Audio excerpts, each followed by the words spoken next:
Yuk, Mas. Siap, teman-teman.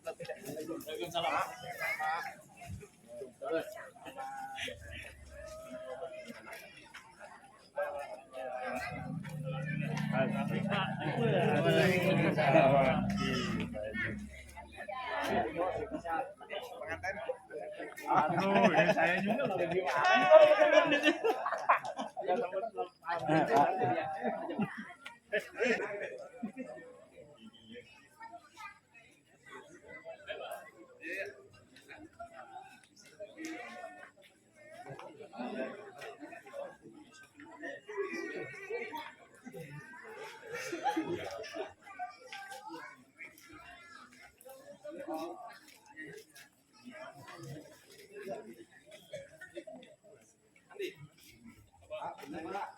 Dari sini,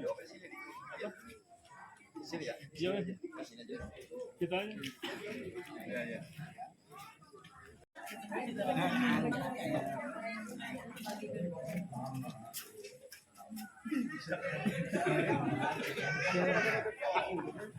Sini, sini.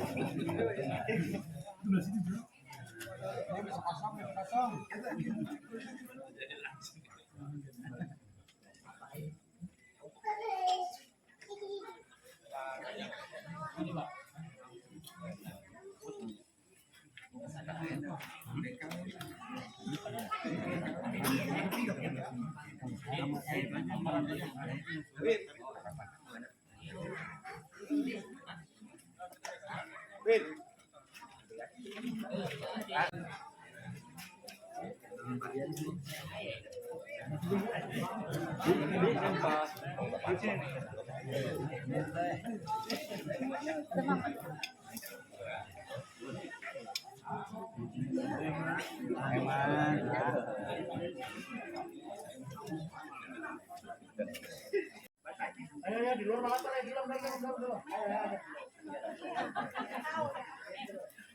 Makan apa dong?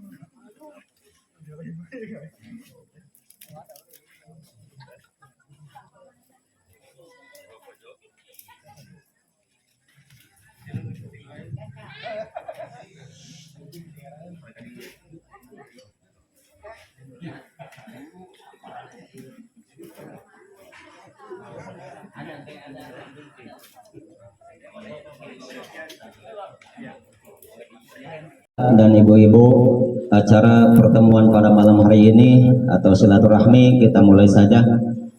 Assalamualaikum warahmatullahi wabarakatuh. A'udzubillahi minasyaitonirrajim. Bismillahirrahmanirrahim. Alhamdulillahilladzi arsala rasulahu bil huda wa dinil haq liyudhhirahu 'ala dini kullihi wa kafa billahi syahida. Asyhadu an la ilaha illallah wahdahu la syarikalah wa asyhadu anna Muhammadan abduhu wa rasuluhu la nabiyya ba'dah. Qala rabbi shrah li sadri wa yassir li amri wahlul 'uqdatam min lisani yafqahu qawli, amma ba'du. Pertama-tama marilah kita panjatkan puji serta syukur kehadirat Allah Subhanahu wa taala yang alhamdulillah pada malam Minggu ini, malam yang cerah, kita dapat bersama-sama yaitu berkumpul di rumah Bapak Obos dalam rangka silaturahmi. Salawat serta salam senantiasa kita limpahkan kepada junjungan kita Nabi besar Muhammad sallallahu alaihi wasallam beserta keluarganya dan juga para sahabatnya.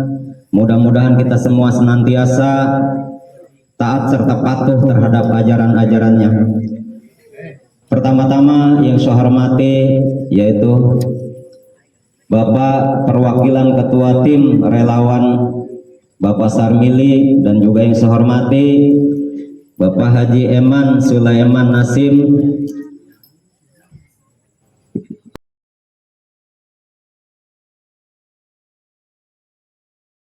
alhamdulillah. Tak lupa yang saya hormati keluarga besar Bapak Obos beserta dari Telajung, dan juga yang saya hormati Bapak RT, Bapak RW, Bapak-bapak, ibu-ibu sekalian. Alhamdulillah pada malam hari ini kita dapat diperkenankan untuk dapat hadir, yaitu nanti kita mengikuti yang pertama mungkin perkenalan dan juga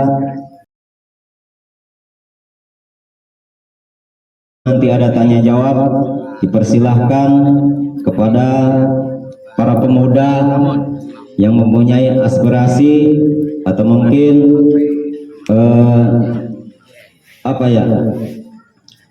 yang mempunyai harapan-harapan ke depannya tentunya yang lebih baik untuk kita semua. Kami di sini yaitu pembawa acara atau pengatur waktu. Sebelum acara dilanjutkan ke acara selanjutnya, marilah kita membacakan suratul Fatihah. Semoga acara pada malam hari ini tentunya dengan harapan berjalan dengan lancar. Allah diniyah wa kulli niyatin sholihah wa ila hadratin nabi al-Fatihah. A'udzu billahi minasyaitonir rajim. Bismillahirrahmanirrahim. Alhamdulillahi rabbil alamin arrahmanir rahim maliki yaumiddin iyyaka na'budu wa iyyaka nasta'in ihdinas siratal mustaqim siratal ladzina an'amta 'alaihim ghairil maghdubi 'alaihim waladdallin. Rabbi firli liwalidayya amin. Mudah-mudahan dengan pembacaan suratul Fatihah riungan kita atau pertemuan kita mendapatkan berkah, dan juga mudah-mudahan apa yang kita harapkan terutama oleh anggota calon kabul oleh Allah Subhanahu wa taala harapan-harapan beliau. Amin ya Allah Rasulullah. Untuk selanjutnya, untuk mempersingkat waktu, yaitu acara sambutan oleh tuan rumah. Acara yang selanjutnya itu akan disampaikan oleh Bapak Obos, Bapak Emin.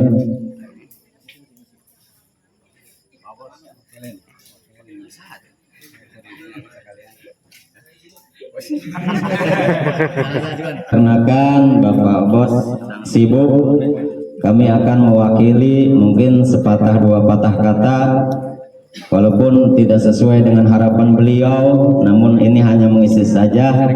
Yang pertama, kami ucapkan banyak-banyak terima kasih kepada anggota caleg yang berkenan hadir di rumah kediaman kami, yaitu Bapak Obos keluarga, dan juga kami ucapkan banyak-banyak terima kasih kepada ibu-ibu, bapak-bapak, lalu bapak ustadz mungkin, dan juga para generasi muda yang telah menyempatkan waktu untuk dapat hadir pada malam hari ini, tentunya memenuhi undangan kami sekeluarga Bapak Obos.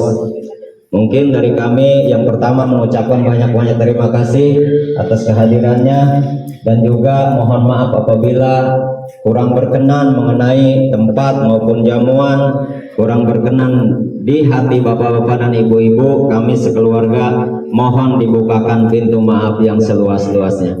Mungkin itu saja dari kami selaku mewakili daripada yaitu saya Bulbet atau Bapak Obos sekeluarga. Kurang lebihnya kami mohon dimaafkan. Untuk selanjutnya yaitu langsung banyak. Mungkin perkenalan sambutan yang akan disampaikan oleh Bapak Sarmili. Bapak Sarmili, yaitu tim relawan dari Partai PKS. Untuk itu waktu dan tempat kami persilahkan. Bismillahirrahmanirrahim. Assalamualaikum warahmatullahi wabarakatuh.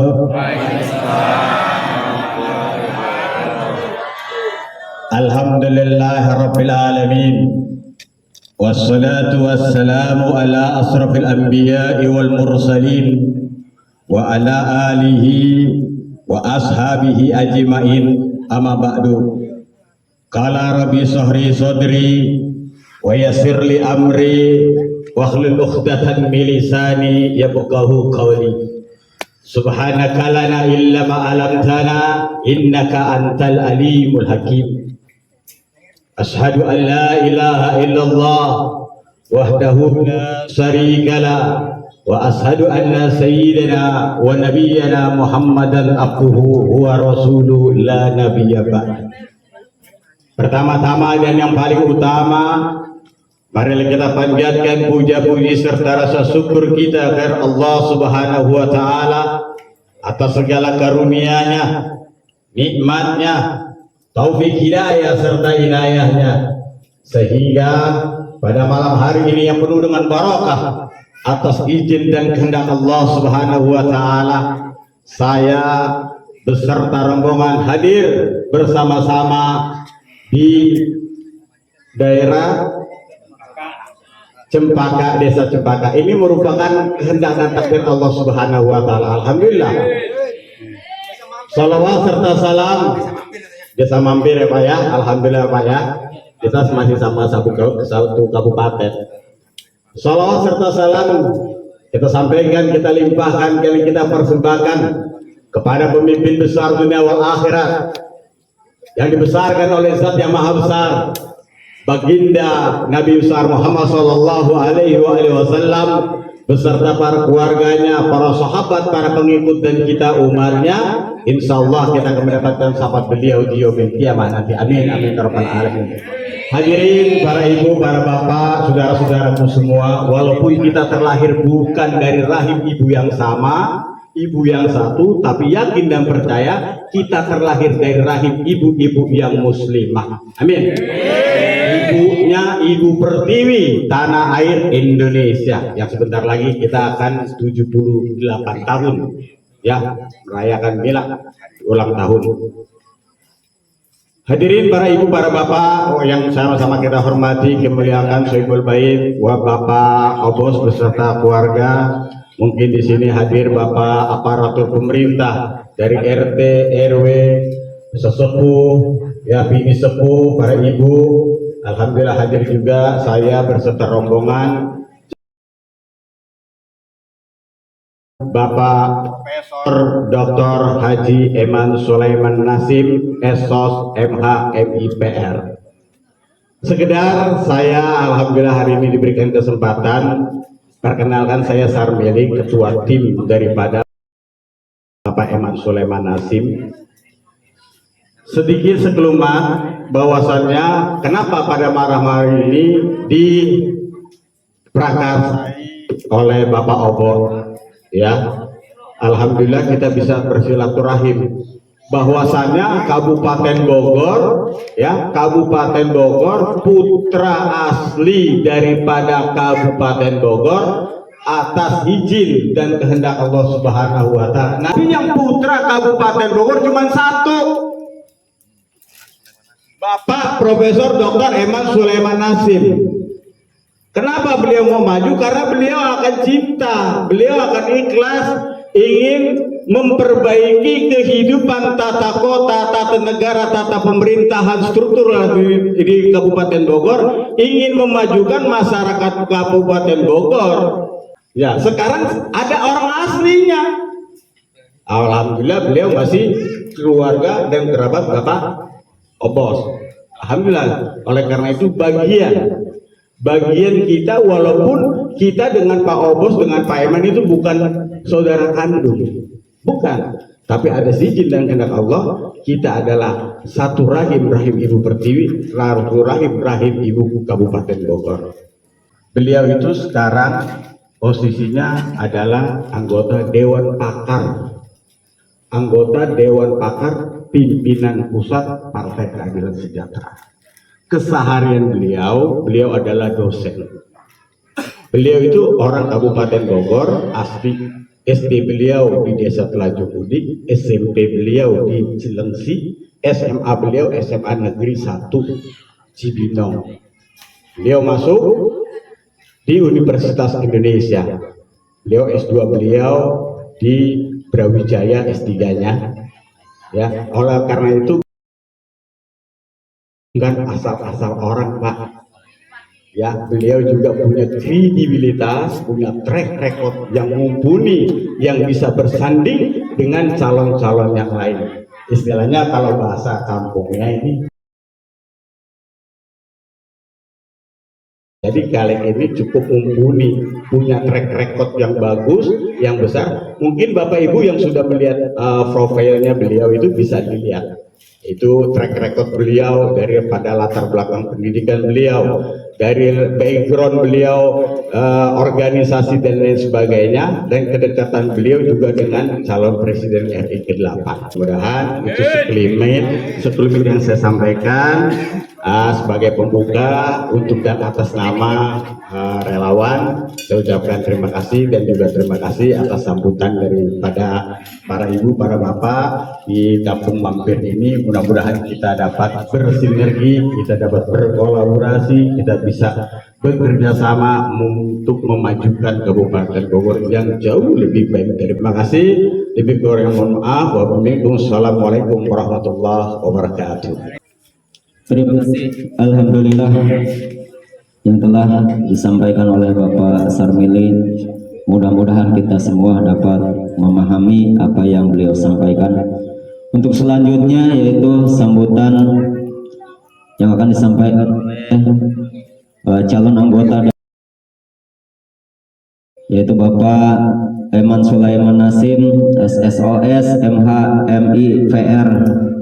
MIPR naon ya kira-kira orang tanya malah gelar-gelar mah penting mah eta. Oleh karena itu dengan segala hormat mungkin perkenalan yang terutama dengan segala hormat waktu kami persilahkan.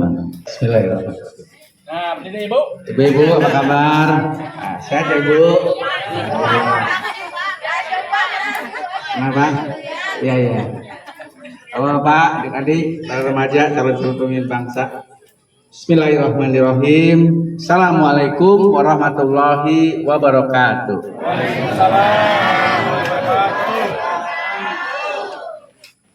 Innalhamdulillah nahmadu wa nasta'inu wa nastaghfiru wa na'udzubillahi min syururi anfusina wa min sayyiati a'malina. May yahdihillahu fala mudhillalah wa may yudhlil fala hadiyalah. Asyhadu an la ilaha illallah wahdahu la syarikalah wa asyhadu anna Muhammadan abduhu wa rasuluh. La nabiyya ba'da. Allahumma sholli ala sayyidina Muhammad wa ala ali sayyidina Muhammad. Kalau Allah Ta'ala bil Qur'anil Karim, a'udzubillahi minasyaitonir rajim. Bismillahirrahmanirrahim. Qulillahumma malikal mulki tu'til mulka man tasya wa tanzil mulka mimman tasya wa tu'izzu man tasya jadikal khair innaka ala kulli syai'in qadir. Tulijul laila bin nahar wa tulijul nahar fil lail wa tuhjul hayata minal mait wa tuhjul hayata minal mait wa tuhjul mait minal hayy wa tuhjul man tasal bi yadikal khair innaka ala kulli syai'in qadir. Subhanaka la ilma lana illa ma 'allamtana innaka antal alimul hakim. Yang saya hormati Bapak Obos beserta ibu dan keluarga, ya, ibu-ibu yang cantik-cantik, para remajanya, masya Allah, kan? Pak Obos ini Pak Sarmili masih ada hubungan keluarga dengan keluarga besar saya. Jadi saya asli Telajung Budik, ya Pak Obos juga Telajung Budik. Cuman perjalanan Pak Obos panjang sampai akhirnya punya istana di sini, luar biasa. Yang saya hormati bapak-bapak, tokoh masyarakat, tokoh pemuda Kampung Cempaka, Desa Mampir, juga ibu-ibu, tokoh wanita, ya, tokoh majelis taklim, ustazah, ulama, tokoh pemuda, calon-calon pemimpin bangsa di Kampung Cempaka, Desa Mampir, yang berbahagia dan dirahmati Allah.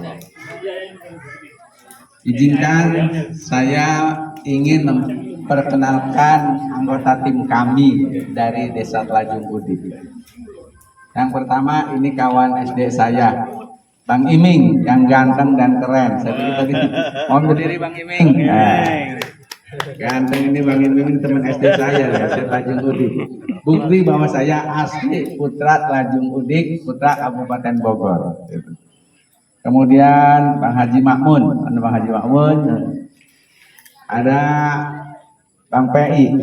Bang PI ini mukanya mirip dengan Bang Iming, satu cetakan, satu bahan. Nah, itu bedanya, kumisnya sudah meninggalkan dunia hitam. Nah, ya Bang Iming ya, Bang PI ya. Itu yang kemudian ini adik sepupu saya, Kang Jajang Sahrudin, yang ganteng nih, pakai rompi. Juga adik sepupu saya nih, kali ini biasanya pakai rompi. Ini apa, kebanggaan, kebesaran. Bang Awang masuk. Ini sama-sama adik sepupu saya. Kemudian yang tadi sudah kenal ya, ketua tim Pak Sarmili.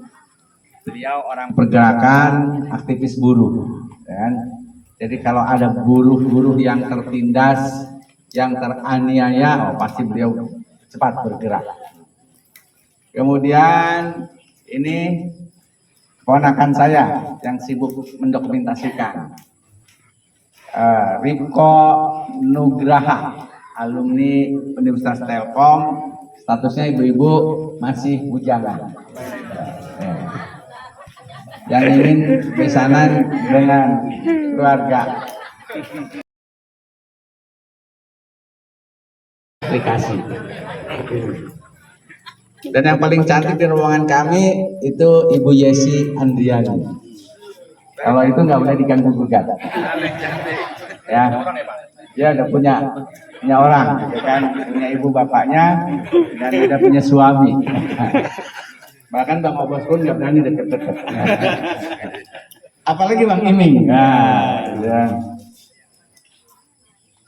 Pertama-tama, mari kita panjatkan puji dan syukur pada Allah Subhanahu Wa Taala karena atas rahmat, izin, karunia-Nya saya bisa hadir di kampung halaman saya ini Cilengsi, ya, Cempaka, Cilengsi, Desa Mampir, dan juga kampung halamannya Bang Obos, Nyonya Obos, gitu kan, kampung halaman bapak-bapak, adik-adik yang kita cintai ini. Salawat dan salam semoga Allah limpahkan pada junjungan kita Nabi besar Muhammad Sallallahu Alaihi Wasallam.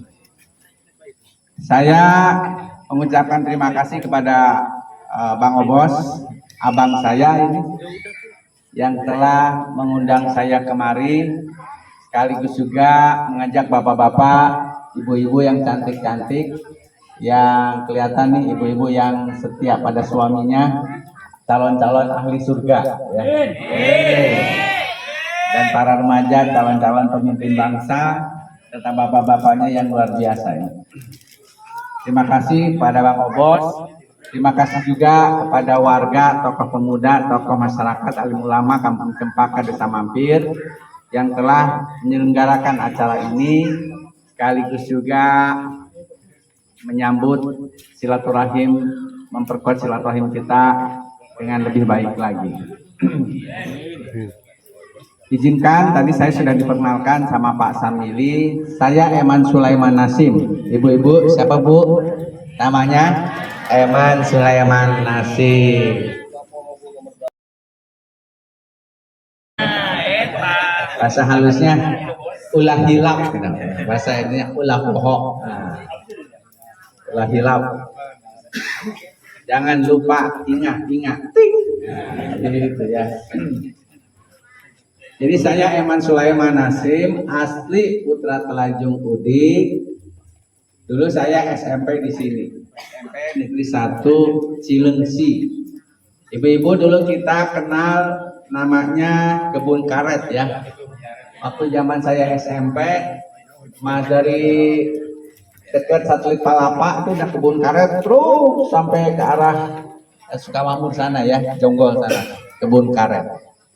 Terus waktu zaman saya SMP tahun 1983-84, musimnya kelas 2, selain dihadiahi oleh bau parfum, ada pabrik ban, pabrik karet di depan SMP Negeri 1 Cilengsi, juga selalu dihiasi kalau pagi, ya itu. Dan anehnya sekarang kebun karetnya yang begitu luas sekarang sudah berubah. Pertanyaan saya, ada nggak warga Cempaka yang dapat bagian dari kebun karet tersebut? Ada nggak? Ada. Aduh. Ya, boro-boro bagian ya. Dulu jalanannya masih mulus ya ibu-ibu, sekarang berantakan. Ya. Dulu sekolah gampang, sekarang susah. Dulu rasanya kita keluar jam berapa aja aman Bu ya. Sekarang ngeri, ada begal, terus juga ada kelompok geng-geng motor, ya. Yang pasti lagi sekarang ekonomi susah apa gampang ibu-ibu? Yang paling merasakan ekonomi itu gampang atau susah ibu-ibu. Kalau bapak-bapak dikasih sebulan ke ibu-ibu 5 juta, 10 juta gitu ya. Yang biasanya ibu-ibu bisa beli berlian, beli emas, sekarang susah Bu ya. Dikasih 15 juta sama bapak.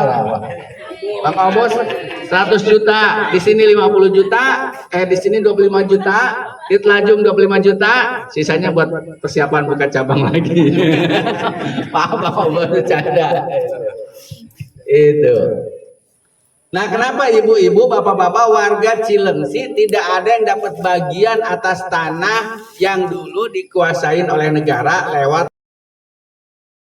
Tidak ada kan? Karena tidak ada backingnya. Karena tidak ada warga Kabupaten Bogor yang duduk di itu. Kemudian jalanan rusak, ya macet setiap hari. Nah tadi saya diajak Bang Iming dari masuk dari ya depan Telkom ya, depan Pak Palapa Telkom keluar macet, ya kan? Itu tidak ada yang ngatur, padahal jumlah penduduk tambah banyak. Tiap hari, tiap malam minggu katanya macet ya. Itu kenapa dibiarkan macet? Karena tidak ada berasal dari Kabupaten Bogor, khususnya daerah Cilengsi sini. Akibatnya warga di sini persoalannya, aspirasinya tidak ada yang memperhatikan. Ya, kalau ibu-ibu kemarin daftarin anak sekolah, katanya sudah ada, ya. Terus SMP-nya juga Cilengsi, sekarang bukan hanya satu, banyak. Apalagi di SMP Kelapa Nunggal ya. Tapi kabarnya masih harus dikenain biaya ya.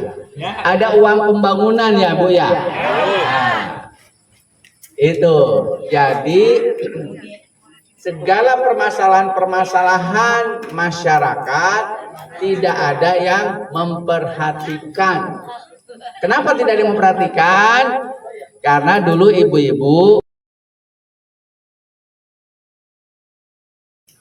ya, dan tidak ada orang Kabupaten Bogor, khususnya Bogor Timur, yang menjadi itu. Selamat datang Kang Ade ya. Mohon maaf, ini ada tambahan lagi anggota tim kami, ini Kang Ade Gordon, beliau koordinator Kecamatan Cilengsi. Mangga Kang Ade, beliau Ustadz. Tinggalnya depan Mekarsari, ya Mekarsari. Ada satu lagi Pak Sumadi. Pak Sumadi masih dalam perjalanan. Jalanan rusak, kemudian hak warga atas tanah tidak ada yang memperhatikan, kesehatan, sekolah, pendidikan, ya. Kemudian kalau daerah-daerah lain putra-putrinya gampang masuk perguruan tinggi, Kabupaten Bogor susah masuk perguruan tinggi, ya. Baik perguruan tinggi negeri umum maupun perguruan tinggi ikatan dinas. Ibu-ibu, bapak-bapak, saudara-saudara semuanya, kalau lulus SMA, teruslah sekolah lebih tinggi lagi, bukan hanya di sekolah perguruan tinggi umum, tapi ada juga sekolah ikatan dinas, sekolah kedinasan milik pemerintah. Kalau sudah diterima di situ, dari ujung kaki sampai ujung kepala semuanya dijamin negara, dibiayain negara. Setelah itu kalau sudah lulus, kalau lulusan walaupun dari perguruan tinggi terkemuka, maka begitu lulus dia harus mencari pekerjaan lain, ngelamar lagi, bersaing lagi. Tapi kalau anak-anak kita, adik-adik kita sekolah kedinasan, insya Allah begitu lulus sudah langsung CPNS, calon pegawai negeri sipil, calon ASN, aparatur sipil negara. Berapa banyak orang Bogor, berapa banyak orang mampir yang diterima di perguruan tinggi negeri? Sangat sedikit. Berapa banyak warga kita, saudara kita yang diterima di sekolah kedinasan? Apakah itu akademi militer, akademi kepolisian, sekolah tinggi intelijen negara, kemudian sekolah tinggi pertanahan, kemudian juga sekolah Cyber Sandi Negara, Akademi Ilmu Statistik, Politeknik Kesehatan dan sebagainya. Berapa banyak yang diterima? Sedikit sekali. Kemudian kita merasakan hukum tumpul ke atas, tajam ke bawah. Kerasa nggak? Kalau sudah kita rakyat kecil nih berhubungan sama aparat penegak hukum, ada yang melaporkan, ada yang memfitnah, ya kan? Dipanggil sama aparat penegak hukum, aduh, ampun dah ya. Tapi kalau pejabat tinggi negara, pengusaha besar, apalagi bagian dari oligarki, apalagi yang masih punya saudara di sana, insya Allah rata-rata hukumannya lancar, aman, ya kan? Inilah penderitaan kita. Nah, kenapa itu bisa terjadi? Karena orang Bogor sangat jarang yang jadi. Karena orang Bogor asli hampir tidak pernah ada yang menjadi. Apakah ini harus dibiarkan terus? Tentu jangan dibiarkan terus.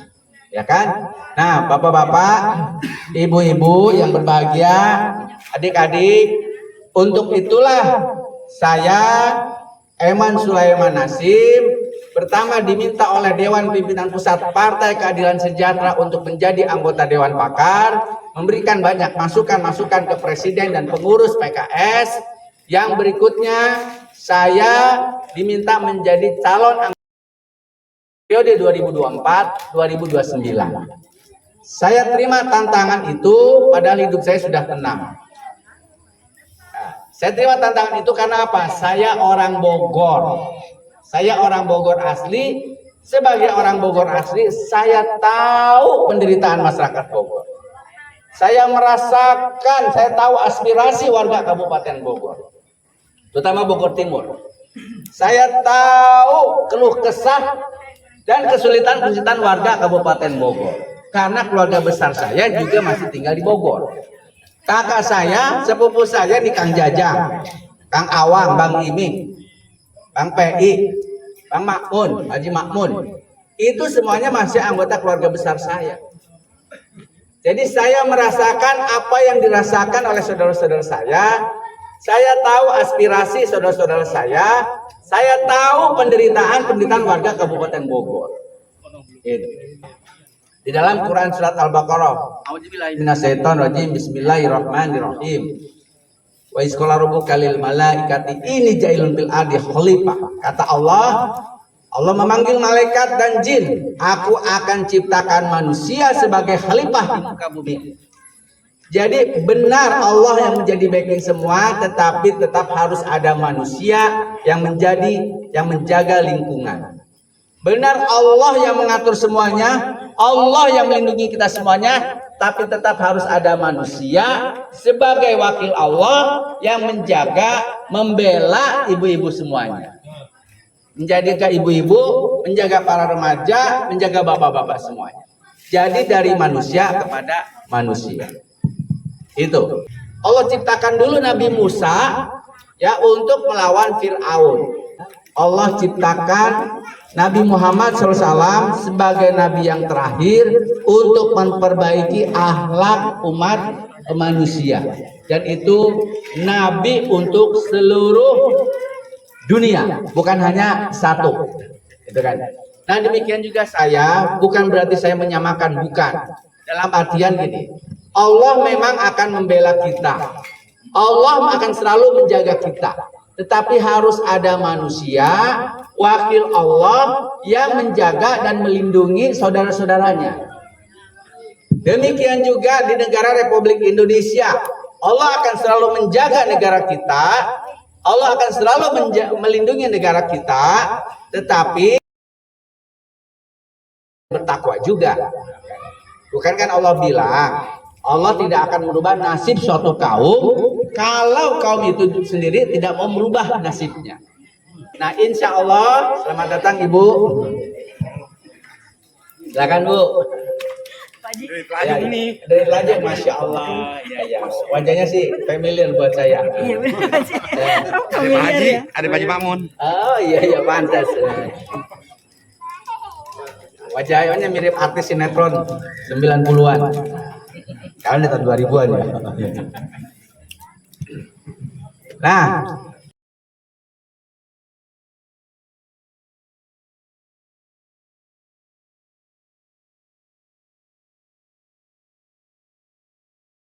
mengutamakan kepentingan bapak-bapak, ibu-ibu semuanya, yang akan selalu mendengar aspirasi dari bapak-bapak, ibu semuanya, yang selalu akan mendengarkan apa sih masalah-masalahnya, dan kami akan berusaha memberikan solusinya. Seperti itu. Buyut, kakek, nenek, kedua orang tua saya lahir dan besar serta meninggal di Telajung Udik.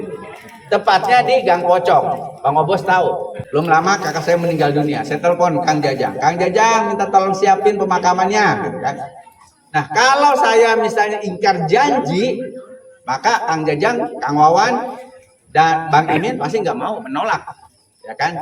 Seperti itu. Yang berikutnya bapak-bapak, ibu-ibu, saudara-saudara semuanya. Nanti nih tim relawan akan saya masukkan ke dalam yayasan. Namanya Yayasan Relawan Ampuh. Jadi kami sudah membentuk namanya Relawan Ampuh. Ampuh itu apa? Ampuh itu jargon, slogan, semboyan. Ampuh itu singkatan dari amanah, melayani, peduli, dan ramah. Itu. Dan setiap pejabat publik, setiap anggota DPR, siapapun dia, kalau dia sudah dipilih oleh rakyat, apalagi dibiayai oleh rakyat, maka dia harus mampu menjaga kepercayaan ataupun amanah yang diberikan oleh rakyat itu sendiri. Kemudian harus melayani. Jadi Bapak Ibu, kalau Bapak Ibu ada keperluan ke kantor-kantor pemerintah, itu pejabat-pejabat, pegawai-pegawainya sudah punya kewajiban untuk melayani. Melayani kepentingan Ibu.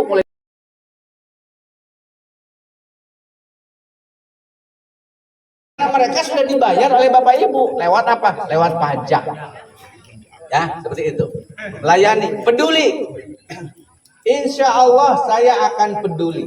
Nanti relawan inilah, insya Allah saya akan peduli terhadap permasalahan, aspirasi, dan harapan dari bapak-bapak, ibu-ibu semuanya. Bapak-bapak, ibu-ibu, para remaja semuanya.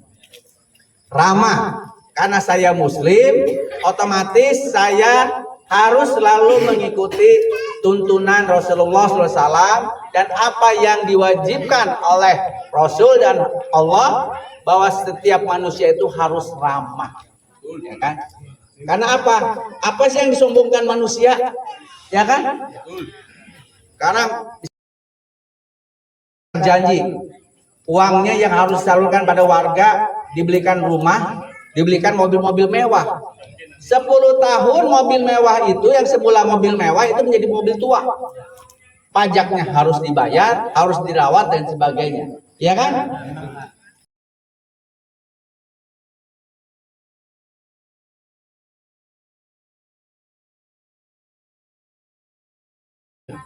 Jadi itu yang ya soal-soal harta kekayaan. Jadi tidak perlu kita memupuk harta kekayaan. Karena apa? Pada saat kita dijemput oleh malaikat maut atau malaikat Israel, kemudian dimakamkan, yang tersisa hanya tanah 2 meter dan kain kafan. Ya kan? Nah, kita harus selalu ingat itu. Kata Rasulullah SAW, orang yang cerdas itu bukan orang yang mempersiapkan harta kekayaan buat anak-anaknya, sehingga harus korupsi segala macam, ya, sehingga harus melupakan amanah. Bukan. Orang yang cerdas itu adalah orang yang mempersiapkan kehidupan setelah mati, termasuk diri saya. Saya harus cerdas. Karena itu saya hikmatkan, saya menerima tantangan menjadi, supaya di usia saya, di sisa usia saya bermanfaat buat warga Kabupaten Bogor. Kalau banyak manfaatnya, ya insya Allah bisa masuk surga, ketemu dengan bapak-bapak, ibu-ibu semuanya di surga, Surga Firdaus, gitu kan? Seperti itu. Nah, jadi bagaimana mekanismenya supaya saya tidak mengulangi kesalahan-kesalahan yang itu. Pertama, saya warga Kabupaten Bogor. Yang kedua, keluarga besar saya ada di Kabupaten Bogor. Yang berikutnya, saya akan membentuk yayasan relawan ampuh. Nah, jadi Pasar Milik, Kang Jajang, Kang Awang, Bang Iming, Bang PI, Bang Obos nanti masuk dalam yayasan relawan ampuh. Yayasan relawan ampuh itu berkantornya di mana? 2 tahun pertama saya akan sediakan rumah aspirasi. Yang pertama di Gunung Putri, karena kampung halaman saya di Gunung Putri awal 2 tahun pertama. Jadi yayasan itu ada di rumah aspirasi yang ada di Gunung Putri. Maka Bapak Ibu yang ada masalah, ada hal yang perlu dibantu, itu bisa datang ke relawan ampuh, yayasan relawan ampuh yang ada di rumah aspirasi. Seperti itu. Nah, yang berikutnya Bapak-bapak, Ibu-ibu, tadi sudah saya sampaikan.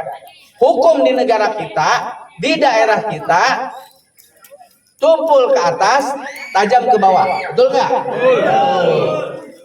Coba-coba Bapak berurusan sama cukong misalnya ya, sampai bawa ke lembaga penegak hukum, pasti nangis-nangis ya. Nah, insya Allah Yayasan Relawan Ampuh akan menyediakan, ini Pak Sumadi ya. Selamat datang Pak Sumadi. Alhamdulillah. Sini Pak. Ini anggota tim sukses kami, Bapak Sumadi. Beliau koordinator daerah pemilihan 2, meliputi Bogor Timur, dan beliau juga rumahnya di Cilengsi, di Dayeuh. Ini Pak Sumadi.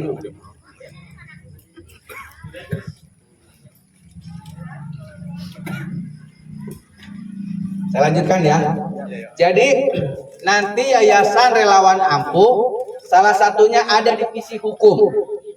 Jadi divisi hukum ini di bawah pimpinan Kak Thohir akan membantu warga Kabupaten Bogor, termasuk bapak-bapak, ibu-ibu yang ada masalah hukum. Tentu masalahnya adalah yang terzolimi, ya, bukan nyebar togel, bukan narkoba, bukan maling, bukan begal dan sebagainya.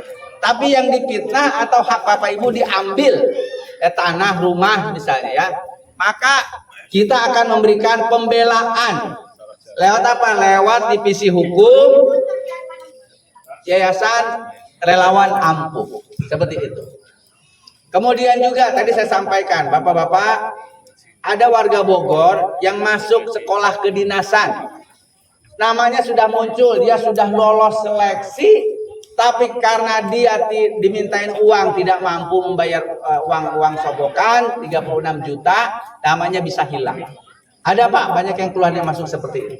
Nah, insya Allah nanti kita lakukan advokasi lewat bantuan hukum sehingga kasus ini tidak terjadi pada warga Kabupaten Bogor, apalagi kepada warga Kampung Cempaka, Desa Mampir. Seperti itu. Ya. Jadi itulah bapak-bapak, ibu-ibu, saudara-saudara semuanya, kenapa saya menerima tantangan untuk menjadi calon.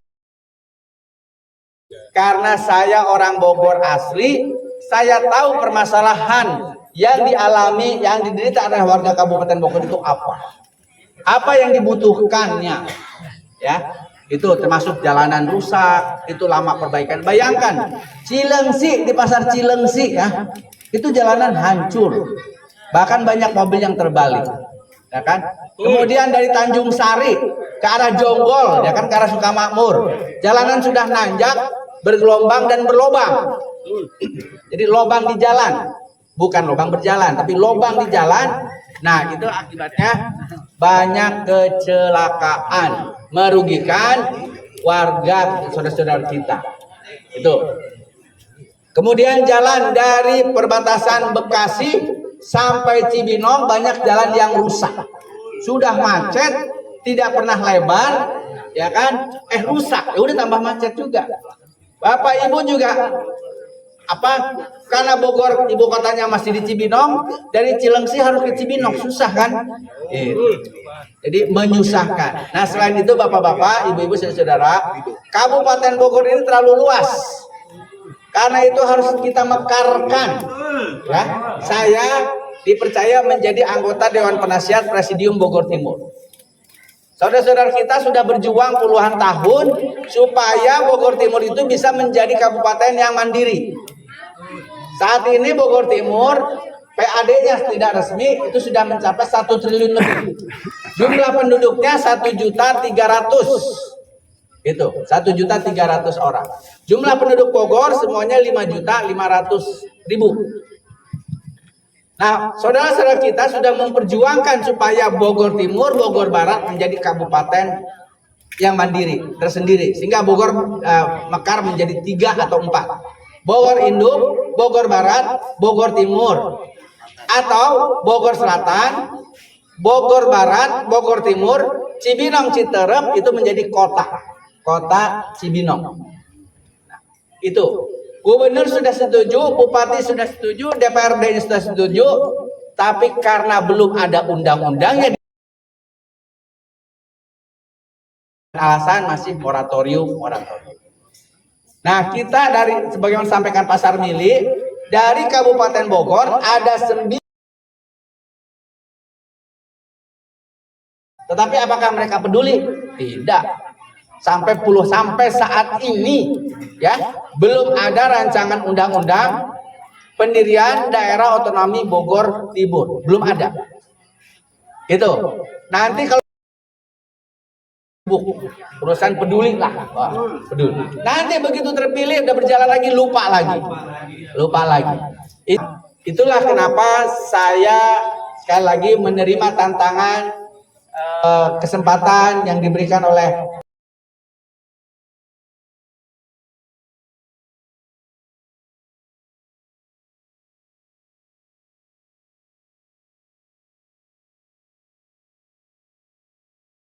karena sekarang usia saya 52, sebentar lagi 53. Kalau Allah masih memberikan kesempatan hidup kepada saya 60 tahun, maka saya ada kesempatan untuk menghidmatkan, untuk mewakafkan usia saya sebagai anggota untuk bisa membangun Kabupaten Bogor, bisa meningkatkan kesejahteraan warga Kabupaten Bogor. Seperti itu. Nah, saya pikir itu pengantar dari saya. Kalau ada yang ingin tanyakan, dengan senang hati akan saya jawab. Jadi inilah perkenalan saya di silaturahim yang pertama, dan insya Allah akan ada silaturahim berikutnya. Setidaknya kalau saya Bapak Ibu bisa mampir ke rumah aspirasi yang ada di Gunung Putri, ketemu dengan pengurus Yayasan Relawan Ampuh, kan? Insya Allah apapun permasalahannya bisa disampaikan dan insya Allah bisa ditindaklanjuti untuk dicarikan solusinya. Selain itu juga, kalau bapak-bapak, ibu-ibu punya wakil, setidaknya kalau ada permasalahan-permasalahan, ya, itu bisa segera kita tindaklanjuti. Apakah dengan kita menyampaikan kepada pemerintah pusat, pemerintah provinsi, atau pemerintah kabupaten. Contoh waktu saya sosialisasi di Tanjung Sari, udah jalanan Tanjung Sari Sukamakmur macet, berlobang, katanya sering mobil-mobil dinas, bis, ngebut dan berlawanan arah. Kepala desanya nggak bisa berbuat apa-apa, karena platnya plat spesial, kan? Nah, kalau saya anggota, Bapak Ibu bisa melaporkan ke saya ini alumni Lemhanas. Lemhanas itu adalah lembaga pendidikan tertinggi di Indonesia yang mendidik calon-calon jenderal TNI, calon jenderal polisi, dan calon-calon pemimpin yang lainnya. Insya Allah yang kemarin barengan dengan saya pangkatnya sudah naik, yang tadinya kolonel menjadi brigjen, ya kan? Insya Allah 2 tahun lagi akan jadi mayor jenderal dan seterusnya. Sehingga kalau permasalahan seperti itu kecil buat saya, tapi asal saya jadi apa? Tapi kalau saya jadi rakyat biasa, ketemunya susah. Sekarang Lihat sahabat saya, teman kuliah di National University of Singapore. Jadi saya pernah dapat beasiswa kuliah di National University of Singapore bareng. Nah, kalau saya anggota DPR, telepon namanya M. Tapi kalau saya rakyat biasa, nanti telepon saya harus ke ajudannya dahulu. Nanti ajudannya bilang, siapa? Eman Sulaiman Hasim. Sampaikan lagi ke protokolernya. Ah, Eman rakyat biasa, nggak usah lah, mesti tanggapin. Seperti itu. Tapi beda kalau bapak-bapak, ibu-ibu telepon saya, insya Allah saya angkat. Pun kalau saya sibuk, paling saya tunda, nanti saya telepon. Seperti itu. Karena saya merasakan sakitnya. Punya teman, yang dulu teman biasa, teman tidur, teman curhat, begitu jadi pejabat negara, telepon aja gak diangkat. Nah, jadi pengalaman dari situ, insya Allah saya tidak akan mengulangi kesalahan-kesalahan. Seperti itu. Jadi, bapak-bapak dan ibu-ibu, saudara-saudara semuanya yang berbahagia dan mati Allah, saya datang kemari ke rumah Pak Obos, alhamdulillah disambut dengan baik. Nah, di Kampung Cempaka, pertama dalam rangka meningkatkan silaturahim persaudaraan. Dan insya Allah tidak ada lagi masalah-masalah seperti anak yang nilainya sudah cukup, sudah layak diterima di sekolah negeri, terhalang hanya karena uang pembangunan. Jangan sampai terjadi seperti itu, ya. Dan menjadi kewajiban negara menurut pasal 31 Undang-Undang Dasar 1945 hasil amandemen, negara punya kewajiban untuk mencerdaskan anak-anak bangsanya.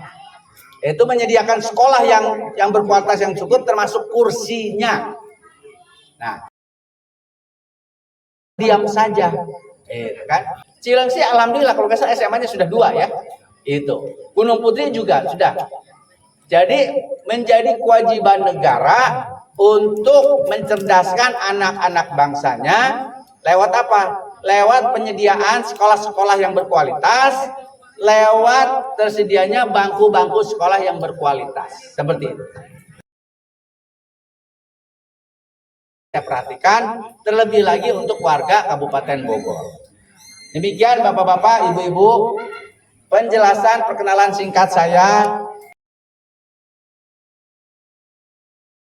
Lebih lanjutnya, lebih enak adalah kita lanjutkan dengan tanya jawab ya ibu-ibu ya. Tanya jawab. Dan insya Allah akan saya jawab dengan sepenuh hati.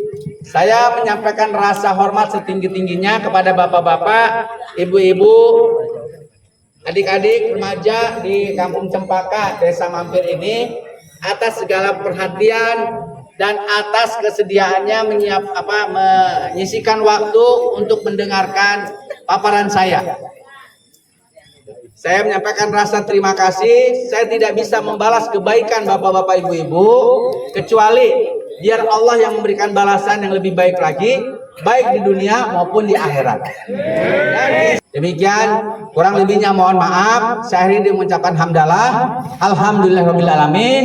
Billahi taufiq hidayah. Assalamualaikum warahmatullahi wabarakatuh. Selanjutnya saya kembalikan ke Pak Rahim. Beliau telah menyampaikan yaitu profil atau sosialisasi mengenai beliau. Mudah-mudahan nanti jangan sampai lupa Pak ya.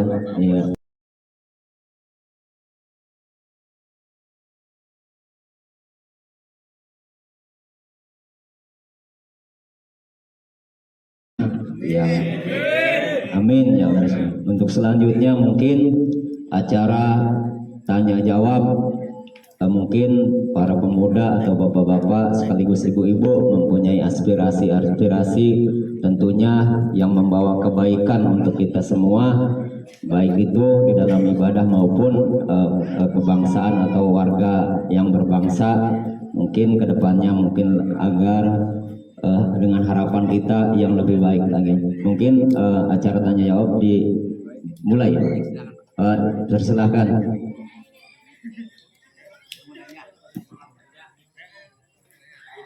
Tanya jawab, silakan ibu-ibu. Mumpung ada balon. Ayo, cepat yuk, ibu-ibu, tanya jawab. Mumpung ada balon, barangkali mau ngubah apa gitu. Ayo. Untuk Ketua Pemuda Erwin, barangkali mau bertanya-tanya jawab kepada Balon, silakan.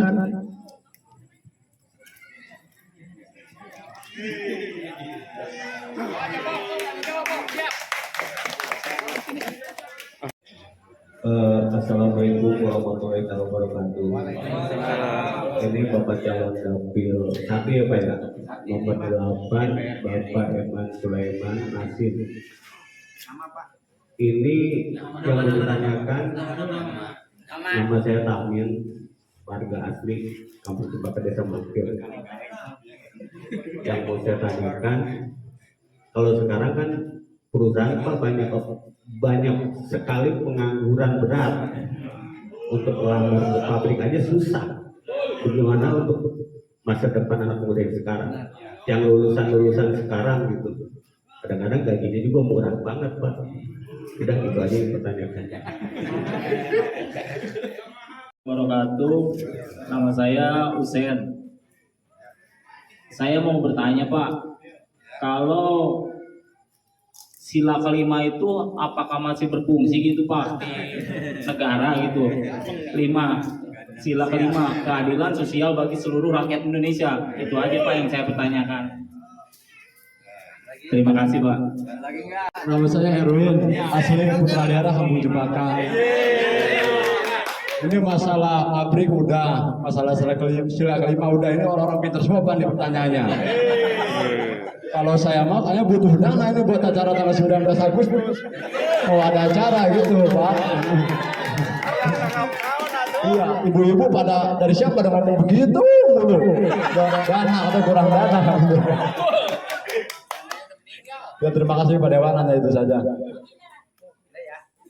Pak, atas pertanyaannya. Pertama dari Pak Tamin, ya. Pak Tamin, warga asli Desa Mampir, banyak pengangguran, kemudian Pak Husen, dan ketiga Pak Erwin. Pak, saya merasakan betul karena saya punya rumah kontrakan banyak di Desa Telajung Udik. Jadi akhirnya harus ditutup Pak, karena pabrik-pabrik pada tutup. Pabrik-pabrik pada tutup. Turnuhun Kak. Pabrik-pabrik pada tutup. Ini Bapak-bapak, kita punya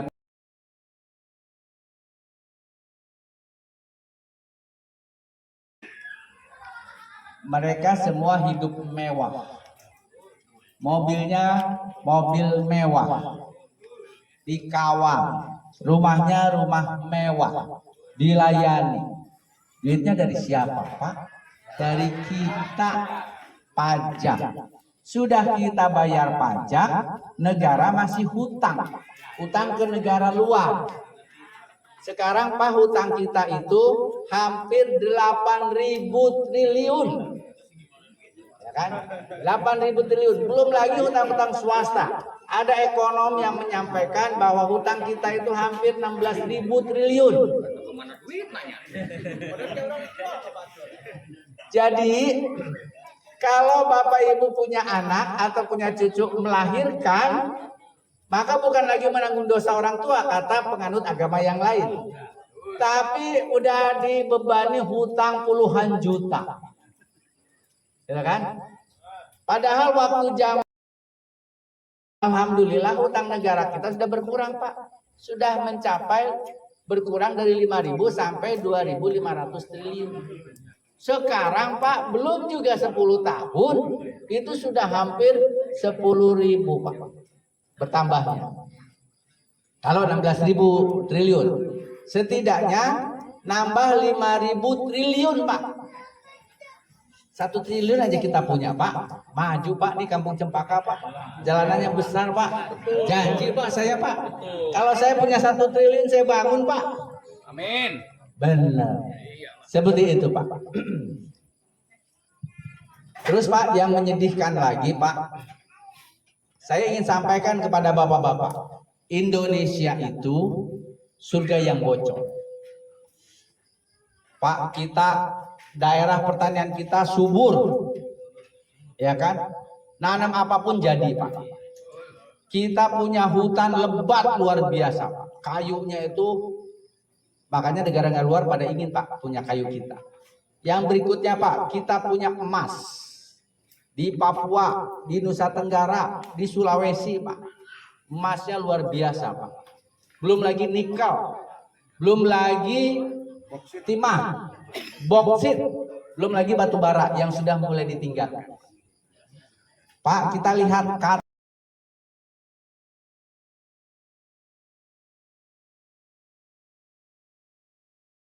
rakyatnya sejahtera, Pak. Padahal mereka kelihatan ini kan, kelihatannya gersang. Mereka dikarunia Allah hanya minyak dan gas. Ya, hanya minyak dan gas. Tapi warganya sejahtera.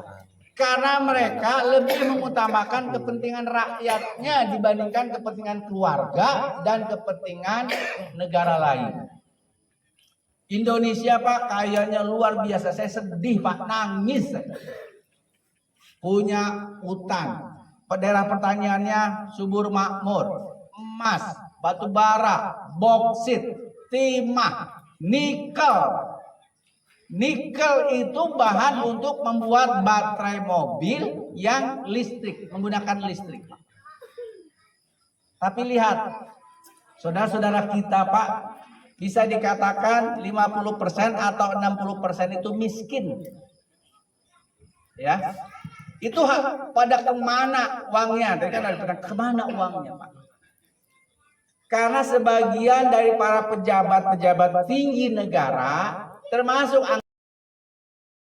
amanah. Jadi mengulang pada masa penjajahan. Dulu kenapa Belanda bisa masuk dan menjajah kita? Padahal Sultan Agung itu sudah melarang.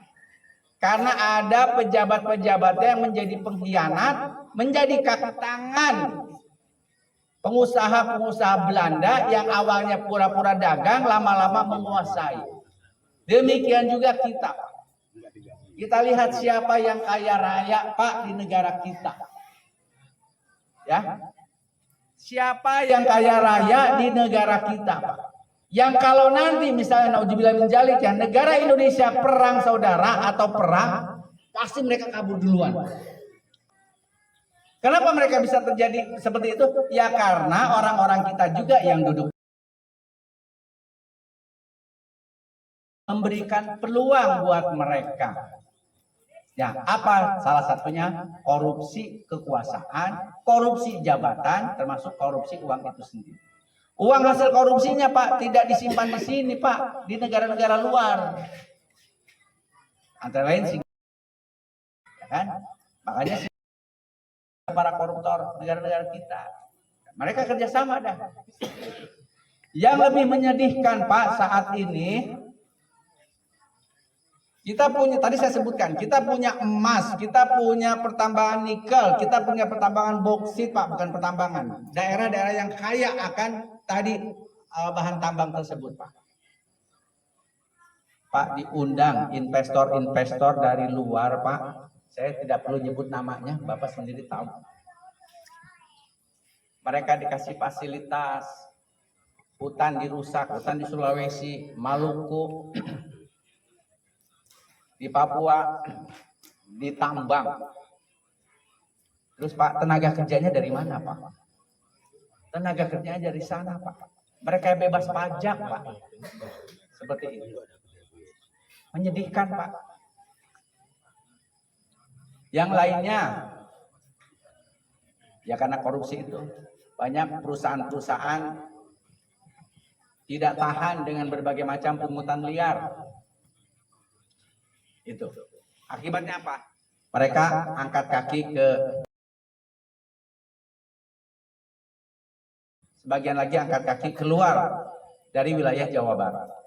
Nah, pada saat kita sedang membutuhkan lapangan pekerjaan, Pak, datang tenaga-tenaga kerja asing, Pak.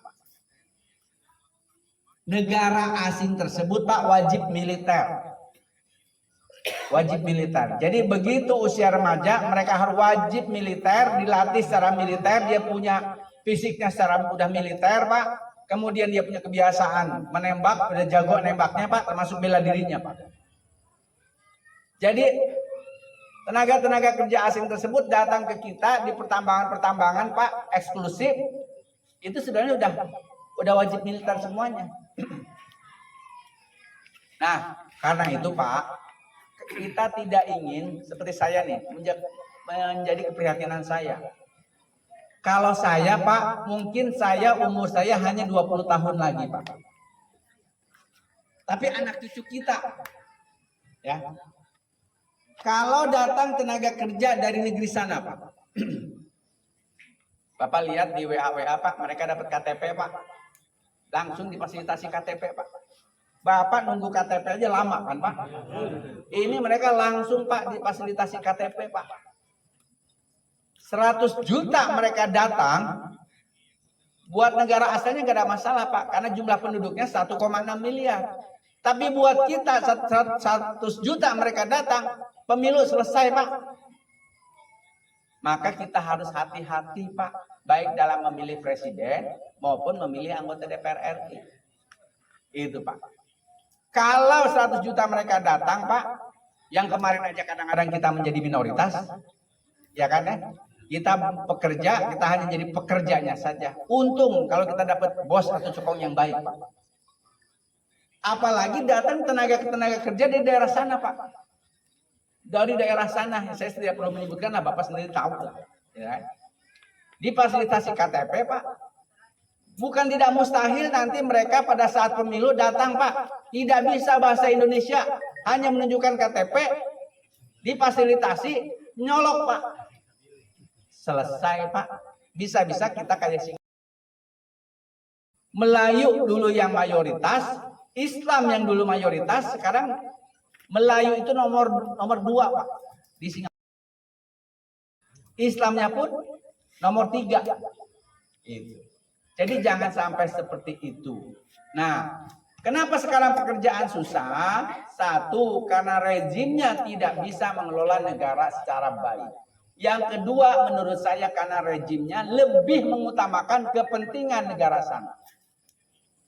Karena itu, tidak ada cara lain Pak. Gunakan hak Bapak, gunakan hak saudara-saudara semuanya, gunakan hak ibu-ibu semuanya, jangan golput. Kita pilih calon presiden yang peduli kepada umat Islam, yang peduli pada bangsa dan negara Indonesia. Kita pilih presiden yang menjadi petugas rakyat, bukan petugas partai. Ya. Apalagi capres tersebut kaki tangan oligarki, pengusaha-pengusaha minoritas yang menguasai kekuasaan 90% kekayaan negara kita, Pak. Bagi mereka, Pak, mereka gelontorkan uang 100 triliun gampang, Pak. Yang penting capresnya adalah kelanjutan dari rezim ini yang gampang diatur oleh mereka. Sementara kita rakyat, nih saya nih termasuk saya, rakyat kecil, tidak punya, saat ini belum punya kekuasaan. Kalau petugas partai lagi yang menang, Pak, selesai, Pak. Kita akan menjadi semakin minoritas, Pak. Itu. Nah, jadi hati-hati, satu, jangan salah pilih presiden. Pilih presiden petugas rakyat, bukan petugas partai. Track recordnya jelas, Pak. Kalau yang petugas partai itu baru jualan martabak 1 tahun, harta kekayaannya udah sekian ratus miliar. Bapak percaya enggak? Kalau orang jualan martabak, jualan goreng pisang, baru setahun atau 2 tahun, harta kekayaannya udah 100 miliar. Duit dari mana itu? Iya kan? Itu. Punya saham di berbagai perusahaan pertambangan. Yang lainnya adalah capres yang minum minuman alkohol, senang nonton video porno. Apa jadinya nanti? Kalau presiden aja nonton video porno, nanti anak-anak kita begitu dilarang sama bapaknya, oh presiden kita juga senang nonton video porno. Nah, gimana tuh? Seperti itu. Jadi pilih presiden yang bertakwa, yang punya kepedulian. Yang presiden sendiri Pak, dia tidak akan berkutik kalau DPR-nya dikuasai lawannya, gitu kan? Katakanlah presidennya pilihan kita, misalnya Mas Anies, DPR-nya dikuasai Pak, bisa diimpeach Pak, bisa dipecat di tengah jalan. Karena itu, kalau Bapak peduli mendukung Anies, pilih presidennya Anies, pilih calegnya. Itu. Jadi nanti Bapak ingin, Pak, saya ingin ketemu presiden, insya Allah saya fasilitasi. Ya kan? Insya Allah saya fasilitasi. Dan alhamdulillah saya berteman sama Mas Anies itu. Mas Anies itu aktivis mahasiswa di UGM, saya aktivis mahasiswa di UI Pak. Jadi saya berteman dengan Mas Anies itu sejak 1995. Selesai dia jadi ketua umum Senat Mahasiswa UGM, saya saat itu menjabat sebagai ketua umum Senat Mahasiswa Universitas Indonesia. Mas Anies dapat beasiswa ke Jepang, saya dapat beasiswa ke Singapura. Kemudian 2016, Mas Anies jadi calon gubernur, saya dewan pakar. 2018, Mas Anies jadi gubernur, saya penasehatnya Pak, menjadi sekretaris Komisi 1 Dewan Riset Provinsi DKI Jakarta, memberikan masukan-masukan. Insya Allah kami punya kedekatan, dan beliau kalau ketemu saya selalu manggil Prof. Eman, seperti itu. Gitu Pak ya. Nah jadi kenapa kesempatan kerja kita susah? Nah, jadi satu, perekonomian ini salah urus. Ya, salah urus. Rejim kita, penguasa kita tidak memperhatikan kepentingan rakyat, tapi lebih memperhatikan kepentingan pemodalnya. Karena untuk menjadi presiden itu tidak cukup 100 triliun. Ya. Jadi otomatis dia lebih memperhatikan cukong-cukong yang telah membiayainya. Itu. Akibatnya segala macam sumber-sumber ekonomi dikuasai oleh mereka.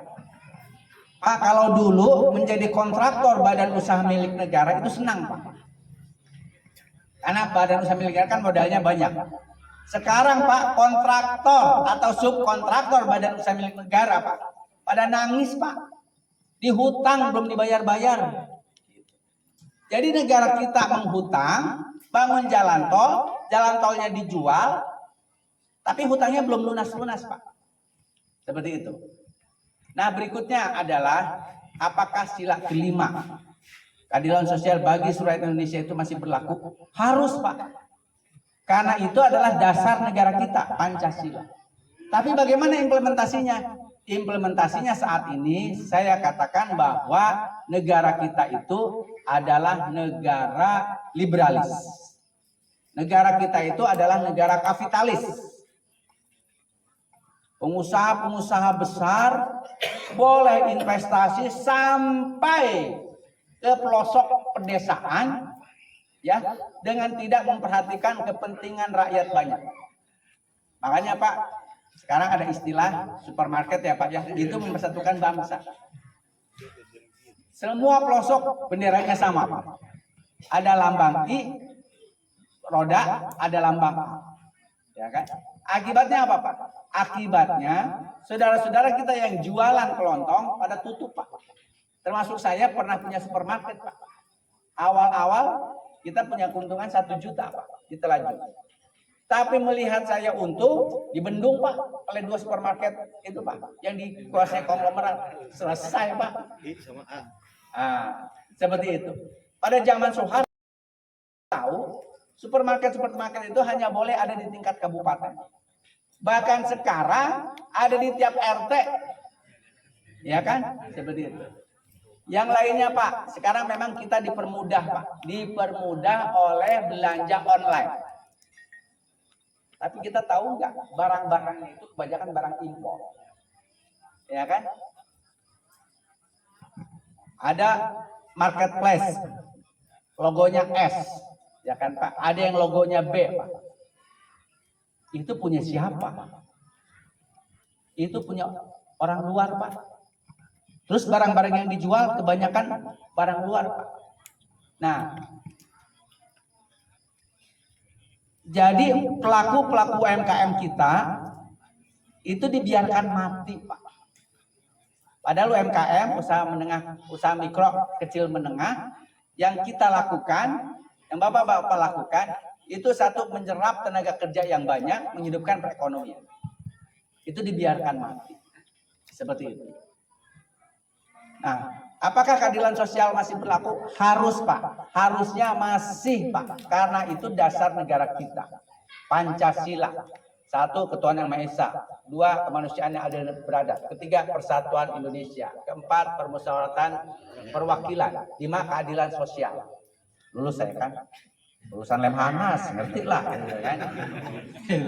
Masih hafal, Pak, termasuk undang-undang dasar. Kalau enggak masuk Lemhanas saya. Itu.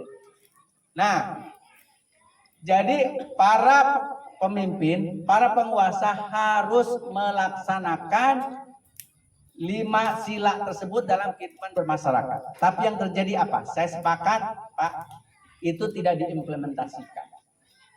Contohnya, Pak, fakir miskin, anak terlantar harusnya dipelihara oleh negara.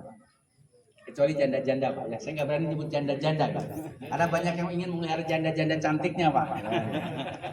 Fakir miskin, anak yatim piatu, janda-janda, anak terlantar dipelihara oleh negara. Kelihatannya, Pak. Di lampu merah, Pak. Banyak fakir miskin, banyak anak-anak terlantar dibiarkan. Harusnya itu segera dimasukkan asrama, disekolahkan, dibiayai dan sebagainya. Jadi kenyataannya memang para pejabat negara kita belum melaksanakan tugas konstitusional mereka. Termasuk tadi saya katakan, menurut Undang-Undang Dasar 1945 hasil amandemen pasal 31, pemerintah punya kewajiban menyediakan sekolah yang berkualitas dan kursinya, ya kan, untuk menyekolahkan anak-anak bangsa kita supaya cerdas. Tidak ada cara lain, Pak, untuk merubah nasib bangsa ini adalah lewat pendidikan. Tapi yang terjadi apa, Pak? Sudah ada bos, sudah persyaratannya memenuhi, masih harus ada uang pembangunan. Seperti itu. Nah, pesan saya, Pak, hati-hati dalam pemilu 14 Februari 2024 yang akan datang.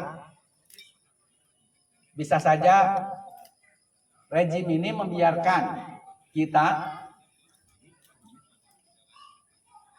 tapi menjelang pemungutan suara, mereka melakukan operasi senyap dengan menggelontorkan uang.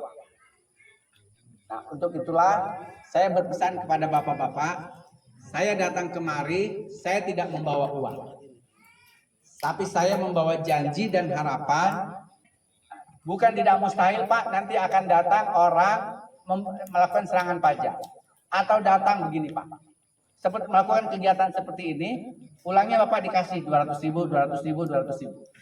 Kalau setiap pertemuan mereka memberikan 200.000, 200.000 plus 5 juta atau 10 juta untuk tanggal 19 Agustus yang akan datang, berapa banyak dana yang sudah mereka gelontorkan? Dan akibatnya begitu mereka terpilih, mereka akan melupakan bapak-bapak semuanya. Karena apa? Saya sudah keluarkan uang sekian puluh miliar.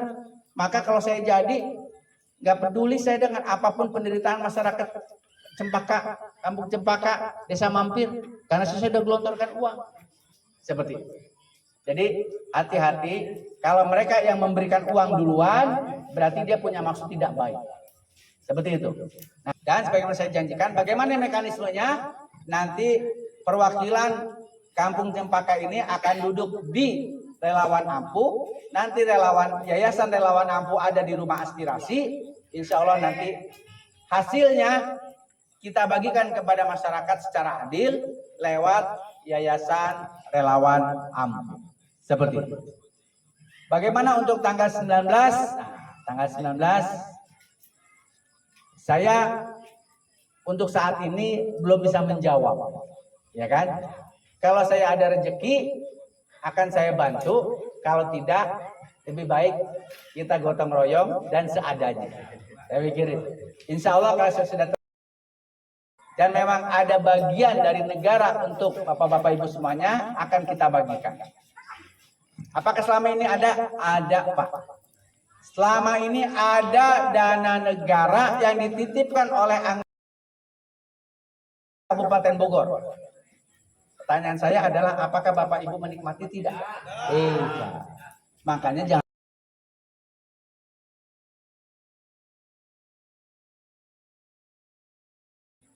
seperti itu, Pak. Demikian jawaban dari saya. Saya berharap kurang puas sehingga terus mencari informasi lebih banyak lagi, termasuk juga terus mengikuti saya, termasuk mendukung saya, dan insya Allah nanti kita berjuang bersama. Kurang lebihnya mohon maaf. Assalamualaikum warahmatullahi wabarakatuh. Baik Bapak Ibu, terima kasih. Demikian tadi telah kita dengarkan ada 3 pertanyaan dari saudara-saudaraku semua di desa Mampir ini, dan juga udah dijawab oleh Bapak Dewan. Perlu saya tambahkan ya, yang pertama dari Bapak itu kenapa banyaknya pengangguran ya Pak ya? Nah, susahnya lapangan pekerjaan, lalu matinya atau tidak berfungsinya silang keadilan masih ada atau tidak. Yang ketiga adalah insya Allah tanggal 19 katanya ada acara. Kebetulan saya ini 15 tahun pimpinan. Saya ini background saya adalah aktivis pekerja Pak. Perlu saya sampaikan Pak. Saya juga seorang pekerja, tapi sudah tidak bekerja Pak. Itulah kalau namanya federasi seperti itu Pak. Banyak korban Pak. Ya, kenapa ini semuanya terjadi di negara kita? Itu karena masyarakat Indonesia gampang dikotak-kotakan dan gampang dibunuh karakternya, bukan orangnya Pak. Sekarang kalau bunuh orang itu masuk sel, tapi kalau manusia kita dibunuh karakternya hancur Pak. Kalah sebelum berperang. Itu atau dalam bahasa pekerja disebut adalah union busting. Hancur. Mental mereka jatuh kan. Ketika mental seorang pekerja, mental seorang masyarakat telah jatuh, dia nggak akan bisa berperang. Perlu kita sadari, masyarakat kita mayoritas adalah pekerja. Dan bentuk pemerintahan kita ada presidensil. Siapapun kekuasaannya berdasarkan adalah presiden yang menentukan. Bapak Ibu Saudara, Bapak bisa lihat pimpinan atau partai politik mana yang menolak. Ada nggak? Hanya PKS Pak, jangan salah, bukan nggak ada. Tetapi anggota partai PKS cuma 50 orang. Jadi kalah. Nih kita sekarang ada 100 orang nih, misalnya. Ada 20 orang. 20 sama 80 tumbuh totalnya 100. 20 setuju, 80 nggak setuju. Menang mana Pak? 80. Itu nggak akan terasa, nggak akan selesai Pak. Dari sekian banyak partai politik yang menolak, bahkan mereka all out keluar dari persidangan, tapi tidak. Tapi mereka besok Pak, tanggal 10 saya tunggu di Istana Negara akan dikepung oleh kaum buruh. Itu akan mencabut omnibus. Nah, kita bagian ada sebagai pekerja, masihkah kita masih ada di dalam pekerjaan atau kita meninggalkan pekerjaan Pak? Itu tergantung daripada buruhnya Pak. Ketika buruh-buruh yang merasa dirinya sebagai buruh, mereka berdemo untuk menurunkan. Tapi kita di satu sisi, kita seorang pekerja, kita masih asik bekerja. Gak akan berjalan Pak. Itu saya perek-perek 15 tahun yang lalu, 20 tahun yang lalu. Dengan kita sweeping dan sebagainya. Ayo, yang namanya buruh kita turun di jalan. Tapi banyak buruh-buruh masih pada bekerja. Ini nggak akan bisa Pak selesai Pak. Bapak kita, saya sebagai buruh, yang namanya buruh adalah ketika kita masih diberi gaji tiap bulan, itu adalah kita buruh.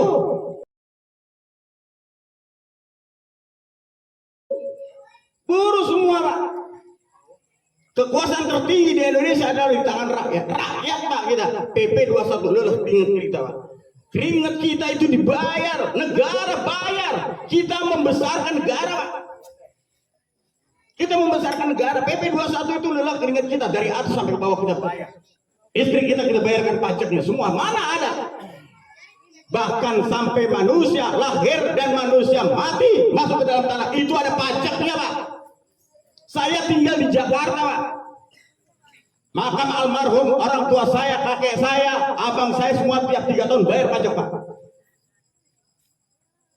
Negara ini besar dari pajak.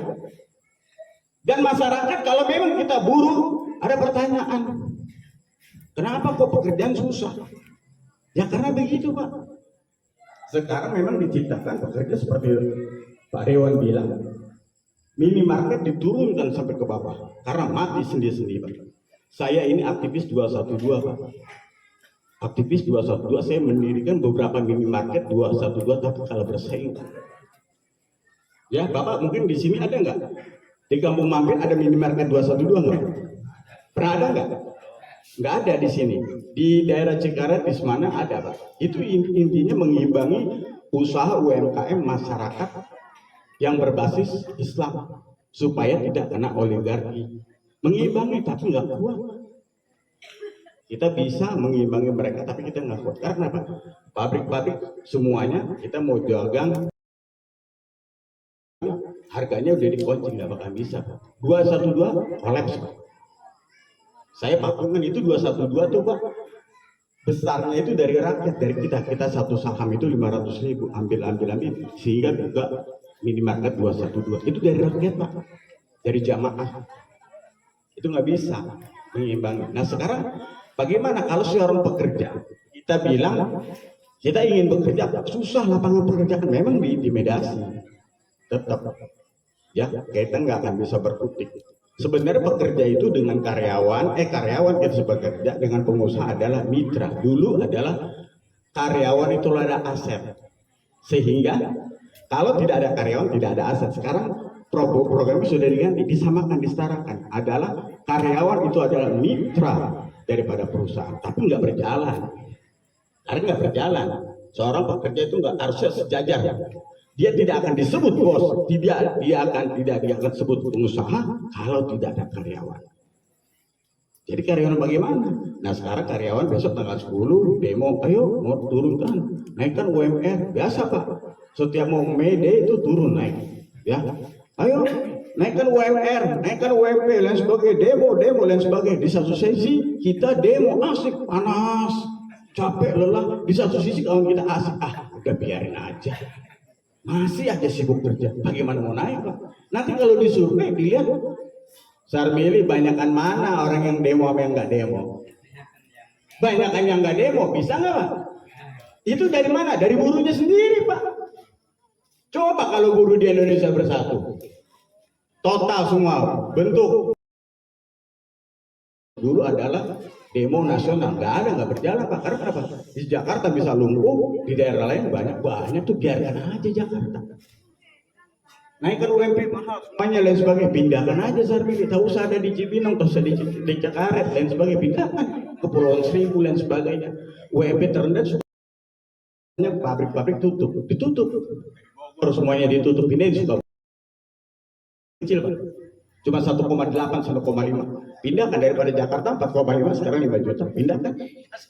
Tahu juga mereka bekerja juga. Itu rusak, Pak, buruh. Oleh karena itu kita yang punya skill hati-hati. Yang kita pertahankan skill kita. Ya, banyak kan pengusaha seperti itu. Kamu itu mau ikut undang-undang atau mau ikut saya? Yang gaji kamu pemerintah atau saya? Itu kalau pengusaha itu bahasa yang klasik, Pak. Kamu masih mau bekerja apa tidak? Mau, Pak. Ya udah, yang membayar kamu siapa? Pemerintah atau memang kita? Pengusaha. Iya, memang Bapak. Ya udah, berarti ikutin aturan saya. Kan begitu, itu yang hal yang klasik. Tapi kalau kita balikin, guru yang cerdas adalah ya memang Bapak yang gaji, saya yang bekerja, tapi Bapak hidup di mana? Selalu saya bilang kalau ke DPR tuh demo, saya bilang apa pengusaha tuh, asosiasi API itu saya bilang, memang saya Pak pengusaha, Bapak yang bayar saya, tapi Bapak hidup di mana? Di tanah mana? Di bumi mana Bapak injak? Di bumi Indonesia ada aturannya, Pak. Itu jadi tatanan-tatanan seperti itu. Kalau memang buruh mau sejahtera, buruhnya harus kompak. Dan juga kalau memang mau Indonesia sejahtera, sila kelima berjalan dan sebagainya, dukunglah calon-calon wakil rakyat kita yang memang punya kredibilitas, yang memang mumpuni, Pak. Nah sekarang mau rakyat sejahtera, mau Indonesia yang lebih sejahtera, pilihnya partai-partai yang pro oligarki, tetap aja nol besar, Pak. Nanti udah biarin aja dah, mau presiden siapa kayak anggota dewan siapa kayak, yang penting ada 200.000 100.000 di kantong saya. Coba 200.000 bapak ibu pegang hari ini dibagi 5 tahun, Pak, cuman berapa rupiah? 200.000 hari ini Anda pegang, tapi dibagi 5 tahun berapa rupiah? Oleh karena itu saya sebagai ketua tim, kita itu tidak pernah memberi rupiah ke konstituen, tapi kita berani kontrak politik dengan konstituen. Semuanya kita lakukan kontrak politik karena kenapa? Itu akan berkesinambungan selama 5 tahun. Miris hati, Pak. Seperti desa mampir ini jauh sana, dari Cibinong, dari sini ke Cibinong jauh, Pak. Ketika banyak persoalan hidup di kabupaten dan sebagainya, di daerah-daerah itu pusat pemerintahan Kabupaten Bogor itu ada di Pakansari, Pak, tempat saya, satu kelurahan, saya kelurahan Pakansari, Pak. Miris hati, Pak, karena jauh. Oleh karena itu ketika nanti Pak Eman Sulaiman, posko kami itu adalah posko perjuangan, Pak. Miris waktu dulu kemarin kami di Cimandu jauh, Pak, tidak ketemu aspal yang sebagainya, jauh, orang yang sakit jauh, bagaimana? Oleh karena itu ayo dukung kita, dukung sama-sama, insya Allah kalau beliau duduk, beliau kita nanti akan punya ambulan sendiri, Pak. Itu ambulan sudah kita mapping, sudah memang kita sudah persiapkan. Akan ada warga daerah mampir yang kurang sehat dibawa ke RSUD Cikaret, itu dibawa, Pak. Kita ambil dari sini, daripada nanti mereka mungkin ada balik 2-3 hari, daripada ke rumahnya, kita taruh di rumah aspirasi, Pak. Biar dekat ke RSUD. Ketika ada persoalan di RSUD susah, dipersulit dan sebagainya, kami ini ada yang di posko itu bisa membantu, Pak. Itulah gunanya kita bekerja sama. Oleh karena itu malam hari ini kita minta dukungan. Bagaimana kita mau mewujudkan kalau memang Pak Eman itu enggak sudah ada, nanti yayasan itu akan punya notarisnya, akan berkekuatan hukum dan juga ada legalnya, ada bagian-bagiannya, itu kita akan bantu desa mampir itu, Pak. Mungkin nanti ada UMKM-nya dan sebagainya, itu ada pendidikan, kita akan atur, Pak. Jadi Pak Eman ini memang background beliau itu adalah sebagai seorang dosen, seorang pengajar. Beliau sebagai seorang pengajar, sebagai dosen itu tidak mau mendidik masyarakat Indonesia menjadi mental sebagai seorang pengemis. Kalau mental pengemis akan ada tumbuh di Indonesia, kita masih bisa melihat seorang pimpinan tertinggi negara itu ketika mau ngasih ke rakyat itu dilempar, Pak. Itu mereka punya mental pengemis, Pak. Mau kita masih di zaman Belanda dulu, ketika sinyo Belanda, tuan-tuan Belanda ngasih kepada masyarakat, lempar, kita pada berebutan, Pak. Itu mendidik kita ini adalah pribumi, Pak. Jangan sampai kita jadi tamu di negara kita sendiri. Kita pribumi, Pak. Kita pribumi. Masa kita mau jadi tamu di negara kita sendiri? Jangan sampai. Oleh karena mental pengemis pada diri kita hilangkan dari sejak saat ini. Mindset kita yang sebenarnya pikiran kita hanya uang lain sebagainya. Tidak tertutup kemungkinan nanti bisa aja nggak dilempar, ditendang pakai kaki itu, ambil rakyat pada berebutan. Padahal kita yang membesarkan negara ini dari pajak. Itu oleh karena itu, dengan filosofi dan profil beliau sebagai seorang pengajar dan kedekatan beliau, alhamdulillah beliau itu dekat sekali dengan calon presiden kita. Ya, oleh karena itu pemilu 2024 boleh dapat dikatakan sama saya ini adalah perang antara oligarki dengan orang-orang yang lurus. Ya, jangan sampai itu terjadi, Pak.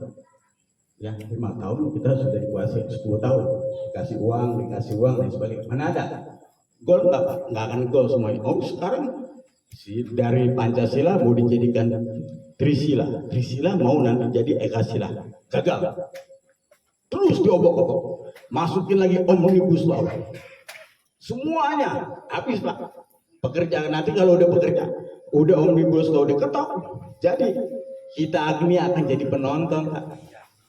Indonesia itu yang kaya gemah rifah rojinawi, negara Indonesia yang baldatun thayyibatan wa rabbun ghafur, masyarakatnya pribuminya akan menjadi nonton.